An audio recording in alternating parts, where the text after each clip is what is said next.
Olá, meus amigos. Hoje eu gostaria de contar para vocês a história de 3 brasileiros ex-mormons. Dois deles me mandaram um e-mail me contando a história deles no mormonismo e por que eles abandonaram. E o terceiro, ele me mandou uma mensagem privada pelo Facebook. E os 3 pediram que eu contasse a história deles aqui. É interessante que quando a gente sai da igreja, depois de descobrir, né, o que realmente está por trás daquela imagem maravilhosa que é passada pra gente. Aí quando você descobre que você não precisa mais pactuar com aquilo, que você não precisa mais sofrer abusos que você tem sofrido, você sente uma necessidade de dividir, você sente uma necessidade de contar a tua história. É como se isso tirasse, arrancasse qualquer coisa que sobrou lá no teu coração que ainda te faz mal. Eu senti essa necessidade também de contar minha história quando eu saí da igreja. Bom, eu gostaria de começar então contando a história desse gaúcho que meu conterrâneo, né? Eu não vou citar os nomes de nenhum deles por questão ética, tá bom? Ele conta o seguinte, ele nasceu em julho de 1969, no Rio Grande do Sul, Porto Alegre. Eu nasci em Santa Maria, mas somos gaúchos, né? Conterrâneos. Ele conta o seguinte, que ele tem mestrado em teologia na área de história, em concentração na área de história, e está concluindo este ano o doutorado dele na mesma área. Palavras dele. Envolvi-me com aquela seita, é realmente uma seita, eu lhe garanto.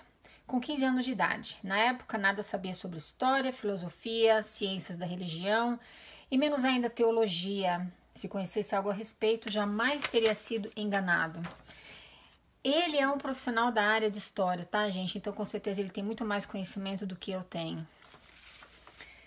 Do mormonismo, do que ele faz com a gente, né? Mas com 15 anos entrei para a seita. Nunca faltava nenhuma reunião sacramental, chovesse ou fizesse frio. Percebi a discriminação de não ter a família na igreja, pois os filhos de membros eram considerados filhos especiais do Pai Celestial, nascidos para redimir Israel.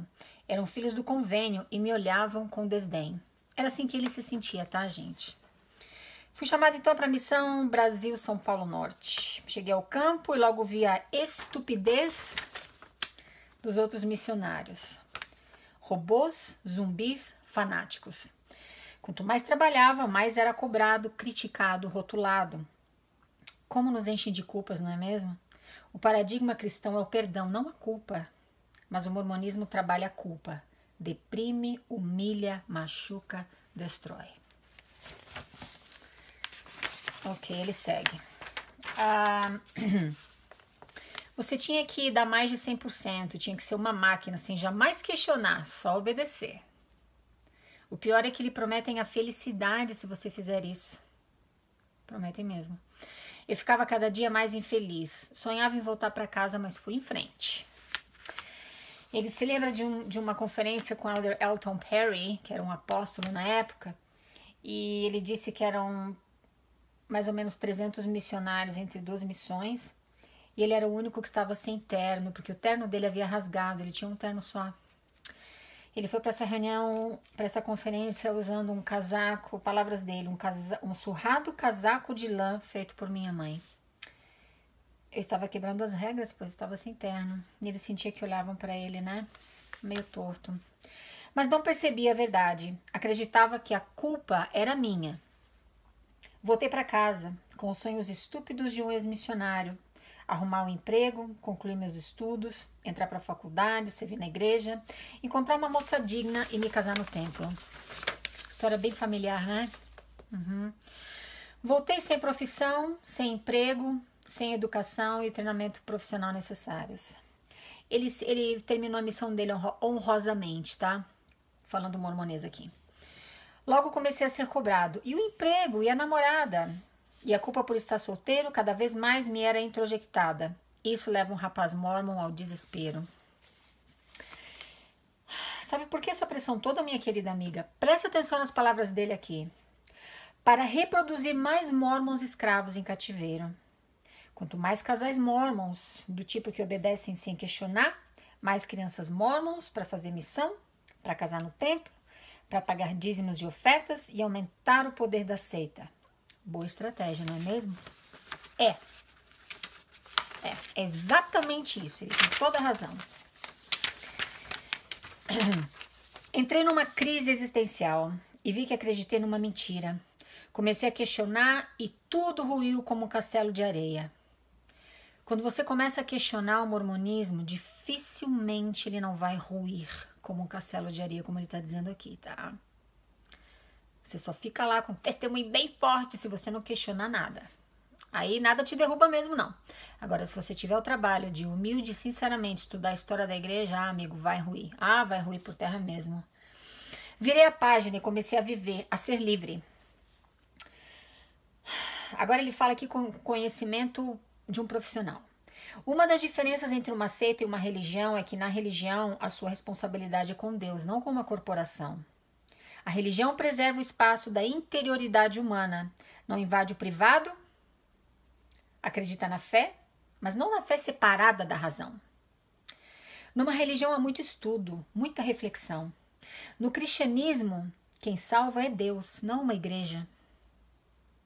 O mormonismo é o contrário disso. É uma seita. Tem um líder carismático, ninguém pode questionar, não existe espaço para a interioridade humana. Aí você vai me dizer assim, não, Vânia, mas a igreja também incentiva a gente a estudar. O livro de Mórmon, né?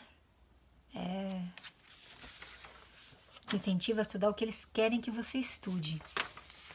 Qualquer outra coisa que sai do script que eles criaram para você é conhecido como material anti-mormon. Sem discussão, né? O mormonismo não é cristão. Se fosse, colocaria a esperança de salvação nas mãos de Deus, não da igreja. Se você não fizer isso, vai perder as bênçãos. E é sempre esses isso, a igreja sempre leva vantagem. Pode prestar atenção. Então isso é sim colocar a salvação nas mãos da igreja. Ele desabafa. Virei a página. O mormonismo é um pesadelo distante do qual acordei. Arrependo-me muito de ter me envolvido com ele. Por isso posso testificar. A igreja Sud é uma fraude. Ele indica para nós aqui 2 livros, tá? Para quem quiser ler. São livros que apresentam a diferença entre religião e seita, tá? 2 livros em português estão na descrição do vídeo para quem quiser dar uma olhada, tá bom? A segunda história que eu quero contar para vocês é de um outro brasileiro, desculpa, se eu não me engano, do Rio Grande do Sul. Eu não imprimi porque ele mandou pelo Messenger no Face, né? Então eu acabei não imprimindo. Mas ele conta que ele conheceu os missionários na rua e ele acabou se interessando, né? Escutar as palestras e tudo mais, começou a frequentar a igreja, por enquanto sem se batizar, mas ele ia à igreja, né? Aí lá ele conheceu uma moça. E os 2 se apaixonaram, só que ela frequentava uma outra ala. Na área onde ele morava pertencia a uma ala diferente da ala da moça. Então ele conversou com os missionários o seguinte, falou, tá, se eu me batizar, eu posso frequentar a ala dela, porque a gente, né, tá querendo entrar num relacionamento sério, a gente se gosta muito e tal. Os missionários falaram, não tem problema nenhum, não, pode sim, não tem problema. Os missionários conseguiram marcar palestra com ele, dizendo que iam fazer um estudo bíblico com ele. Palestras missionárias são tudo menos um estudo bíblico, mas claro que ele ingenuamente acreditou. E ele conta que então ele decidiu se batizar, só que ele fala para mim o seguinte, não foi pela igreja mesmo, pela doutrina da igreja, né? Foi mais por ela que eu quis me batizar. Mas ele acreditou que ele poderia frequentar a ala dela e tudo mais. Só que tinha um problema. Ela era filha do presidente da estaca. Ele, sendo cobrador de ônibus, ele falando para mim na mensagem, ele me deu a entender que ela tinha um poder aquisitivo bem maior que o dele, tá? E isso então foi mal visto como sinal. Esse relacionamento aí não pode acontecer. Primeiro que ele é um recém-converso, né? Segundo que ele tem, né, poder aquisitivo, não tá no mesmo nível social que a gente. Então, ele disse que se sentiu muito discriminado. E aí os missionários vieram para ele e falaram assim, olha, você não pode frequentar a ala dela, não, você tem que frequentar a tua própria ala. Ele disse que sentiu quase como uma conspiração para eles poderem afastá-lo da moça que ele gostava, afastar os dois. E conseguiram. Eles acabaram, né, terminando. Ele disse que perdeu a amada dele, né? Ele se refere a ela como a sua amada. E ele se sentiu enganado, se sentiu traído. E ele abandonou o mormonismo. Bom, essas são histórias de dois homens brasileiros, como a gente. Eu quero fazer uma sequência desse vídeo porque eu tenho mais uma história para contar para vocês e mais um projeto para apresentar para vocês que gostariam de divulgar a tua história, de divulgar. Eu não tenho condições, infelizmente, de contar todas as histórias aqui nos vídeos. Eu estou contando essas 3 porque eu prometi a eles que eu faria. Mas eu não tenho como contar todas. E tem muitas pessoas me mandando mensagens e contando suas histórias e desabafando comigo. E existe um espaço para você poder fazer isso com segurança, com anonimato, se você quiser, mas ainda com o direito de desabafar, com o direito de colocar a boca no trombone e principalmente de ajudar muitas pessoas lá fora em situações semelhantes à tua situação no mormonismo. E esse é um projeto muito bacana que eu vou explicar para vocês no segundo vídeo, na sequência desse aqui, tá bom? Obrigada por me escutar. Tchau, tchau.